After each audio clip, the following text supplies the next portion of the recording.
So if you go back to that, what inspired you and brought you to jiu-jitsu? Because you said I'm guessing you were an athlete for a good chunk of your life. What brought you Yeah. to jiu-jitsu? So at the beginning, I guess it would be my mom really had the biggest influence on me.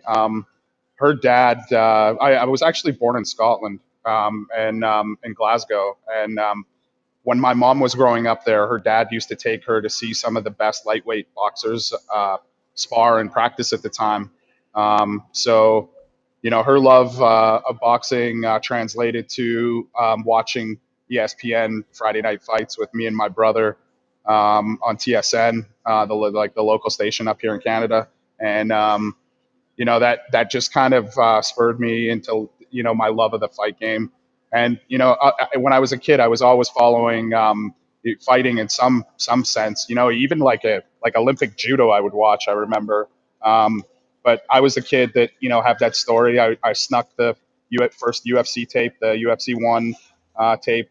Me and my brother got a hold of it and made sure that we watched it at like 2 o'clock in the morning when everybody was asleep. And that was my first love with UFC and my introduction, obviously, to jiu-jitsu. But I really became aware of jiu-jitsu in a big way, having such a connection to Joe Rogan and Eddie Bravo. I listen to a Joe Rogan podcast all the time, and Eddie is Joe's best friend, and I'd heard about jiu-jitsu so much that it was actually Joey Diaz that was talking about jiu-jitsu on one of the podcasts.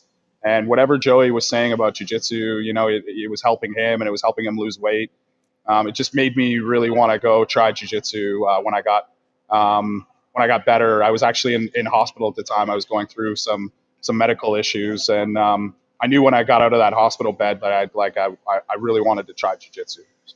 So prior to Joey Diaz, and you're watching pretty much combat sports, did it ever cross into your mind that you would be actually, become a practitioner of like martial arts and combat sports in general?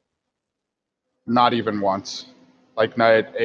Until I was in that hospital bed listening to that Joey Diaz podcast, it just never occurred to me that it was something that I would be able to do. But just watching so much MMA, listening to Joe Rogan talk about jujitsu and watching videos about Eddie doing 10 Planet stuff. I mean, it it just it was an accumulation of events that really led me to that day that Joey Diaz was talking to me through that podcast. So but never did I think back when I was playing basketball or I was a young boy or anything like that. Did I ever think I would become a martial arts practitioner? Dreamed about it, but definitely never thought I could become one.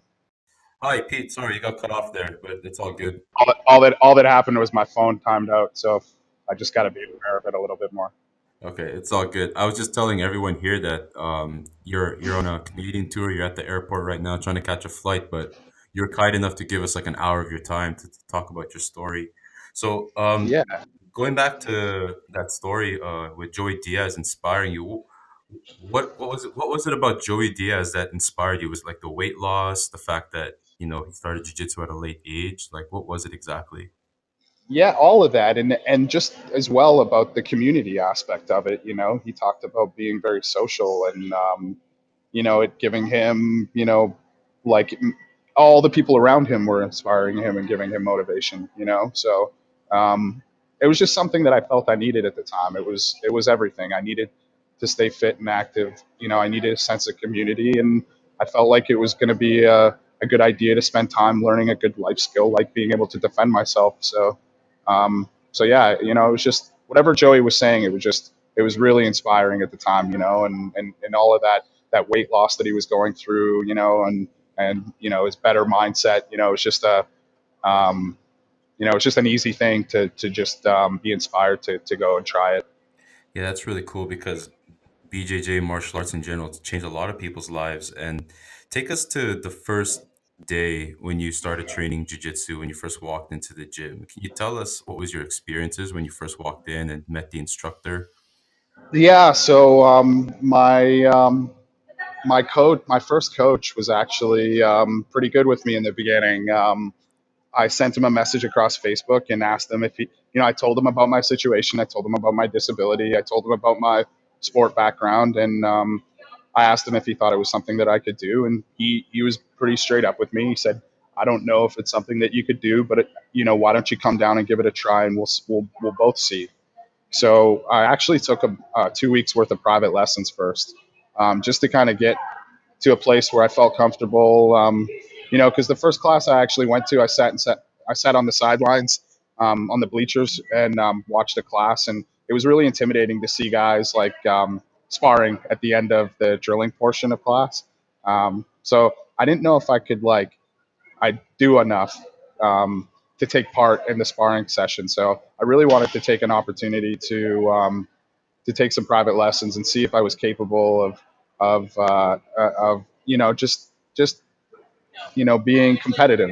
Because that's, as much as I wanted to learn a good life skill. There's that drive in probably a lot of us that really wants to make sure that we are a good opponent. That we're a good practitioner of jiu-jitsu.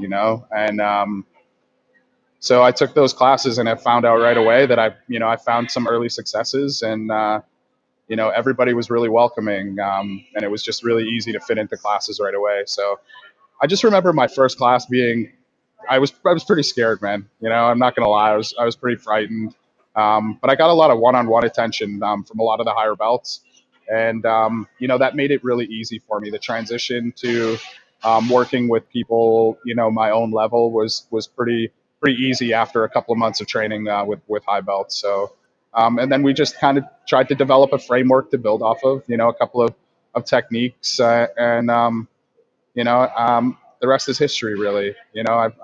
I've been on a long journey here, a long quest, to make my jujitsu better, and I've been training with as many people across the world as possible. So